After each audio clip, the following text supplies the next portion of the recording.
Hola, en este vídeo o cuando acabéis de ver este vídeo, creo que vais a ser capaces de clasificar diferentes tipos de equipo y sobre todo ver algunas modalidades y tareas que tienen estos equipos o a los que se pueden dedicar estos equipos. Sería conveniente que previamente pues, tuvierais unos conocimientos de lo que es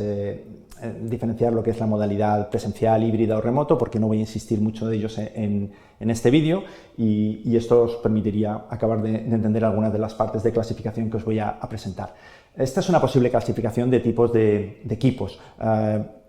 Puede haber otras muchas. En este caso yo me he fijado básicamente en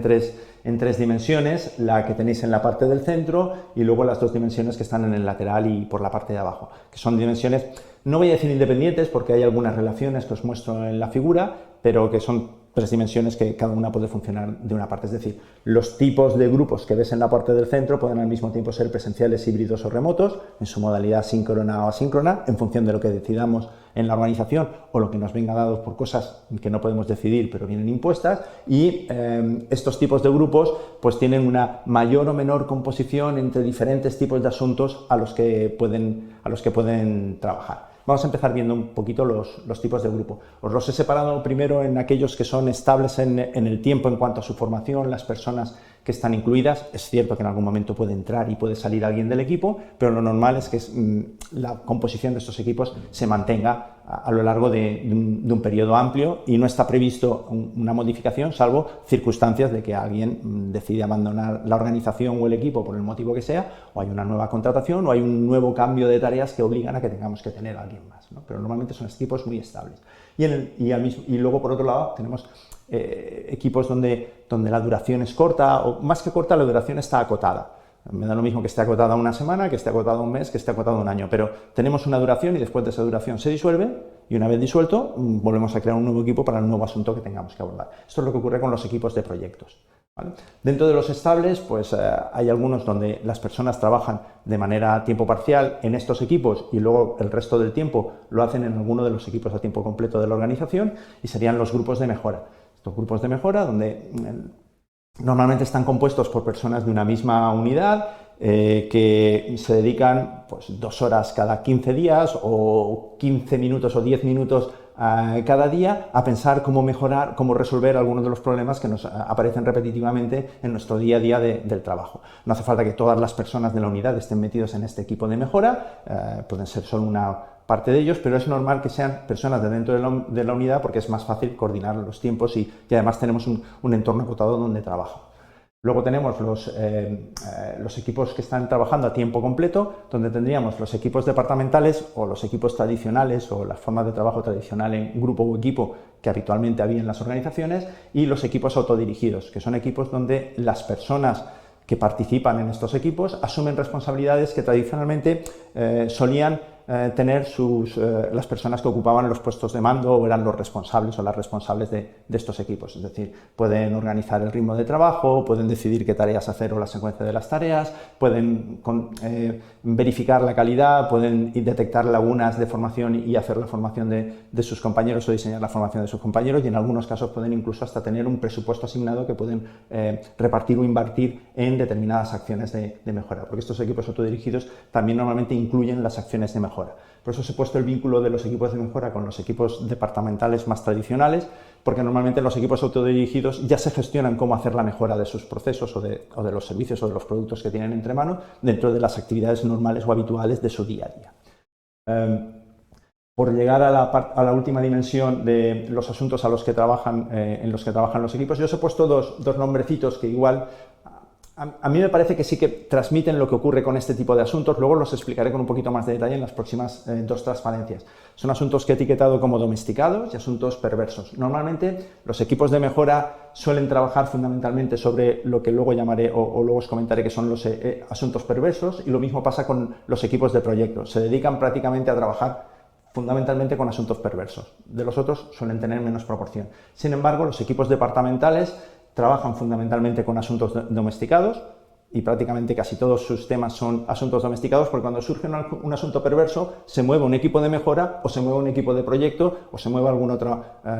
organización o consultores o personas que puedan ayudar a resolver este tipo de cosas que se salen de lo habitual o del día a día. Y los equipos autodirigidos están trabajando en las dos dimensiones de asuntos domesticados y asuntos perversos con diferente intensidad.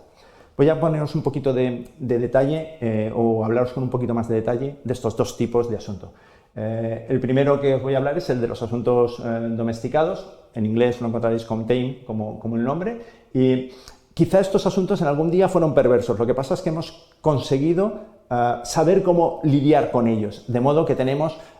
procesos, sabemos las etapas por las que hay que atravesar, tenemos la secuencia de esas etapas, tenemos unas normas y unos procedimientos de cómo abordarlo, somos capaces de estimar el tiempo que nos costará hacer cada una de las actividades o tareas, incluso tenemos unas hojas de procedimientos estándar que vinculan las tareas, los procesos, los tiempos, la secuencia, incluso las personas y las herramientas de formación o los puntos claves que tenías que revisar para saber que las cosas están funcionando bien. Normalmente están vinculados a asuntos cotidianos o de rutina, lo que por ahí en inglés van diciendo el run the business, ¿no? O sea, mis tareas habituales de siempre, que yo ya sé cómo hacerlas. Por muy complejas que fueran en su día, ya hemos aprendido a simplificar esa complejidad o a trabajar con esa complejidad. Y las principales actividades que hacen las personas que forman parte de este tipo de equipos es fundamentalmente apoyar a otras personas para que tengan más capacidad para hacer cosas, o cuando una persona no puede con toda la carga de trabajo, le ayudas y le das soporte para lidiar con esa carga de trabajo, o apoyar con conocimientos específicos que se necesitan puntualmente para poder hacer alguna de las etapas del proceso que necesitamos para resolver los asuntos. Cuando estamos con los asuntos perversos, normalmente estamos hablando de nuevas tareas, de cosas que no habíamos hecho nunca o cosas que aunque habíamos hecho alguna vez se hacen de forma distinta. Es posible que tengamos una lista sepamos incluso qué hacer. Hay veces que no sabemos ni siquiera qué hay que hacer cuando tenemos este tipo de problemas en manos, pero muchas veces podemos saber qué es lo que hay que hacer, lo que no sabemos es cómo, porque ese cómo es nuevo cada vez que iteramos una nueva vez que nos enfrentamos a estos asuntos. Son asuntos que tienen incertidumbre, que tienen ambigüedad, que no está muy claro por dónde van a estar las cosas, son muy borrosos, a veces en la definición o a veces en las posibilidades que se te abren, que no sabes cuál de ellas exactamente va a ser mejor ni qué resultados concretos vas a conseguir con cada una de ellas. Evidentemente son tareas vinculadas normalmente a innovación, y las principales actividades que hacen las personas del equipo cuando se enfrentan a estos asuntos es proponer, evaluar o decidir diferentes alternativas o cambios que luego se complementan con el actualizar los procesos. Es decir, al final, una de las principales actividades que hacemos con estos asuntos perversos es domesticarlos. Todas las actividades que nos permiten domesticar estos asuntos y generar la documentación para que luego se puedan tratar como domesticados. O aportar conocimientos o puntos de vista que otras personas del grupo no tienen. Yo creo que sería interesante hacer una reflexión sobre los aspectos que tienen en común los asuntos domesticados y complejos, porque hay algunos, de forma más sutil o no, y también qué aspectos los diferencian, y sobre todo cómo los aspectos comunes y diferentes se ven afectados de manera distinta cuando el equipo trabaja presencial o trabaja remoto, o cuando el equipo trabaja como equipo, o cuando decidimos que estas tareas se pueden trabajar de manera individual. Es decir, estos aspectos que los diferencian y el conjunto de asuntos que tenemos que trabajar en el supuesto equipo nos pueden ayudar a decidir si deberíamos movernos hacia un tipo de presencialidad o remoto o híbrido, o si deberíamos dejar de abordar esto como equipo y pasarlo a tareas individuales, porque por el tipo de tareas que tenemos que realizar sería la solución mucho más razonable. Yo creo que en estos momentos sois capaces de identificar qué tareas suelen abordar los equipos con más frecuencia en función del tipo de equipo del que estemos hablando, y algunas modalidades de equipos y tareas que se pueden llevar a cabo dentro de esos equipos.